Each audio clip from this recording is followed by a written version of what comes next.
Everyone knows that death is inevitable, but the manner of death, its causes and conditions, and the time of death cannot be determined. So what is the only thing that can truly be determined? As Shantideva says, the day and night never linger.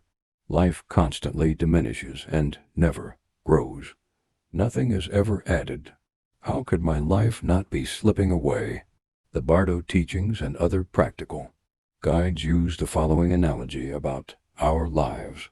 A man slips over a cliff and is falling to his doom when he grasps a clump of grass that halts his descent.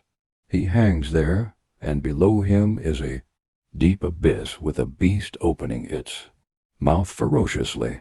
Soon a white mouse and a black mouse appear and start nibbling on the blades of grass alternately, gradually leaving less grass in the man's hand. At that moment he saw honey dripping from a beehive above. Sweet and refreshing, it made him forget the danger he was in, and he savored the honey with great delight.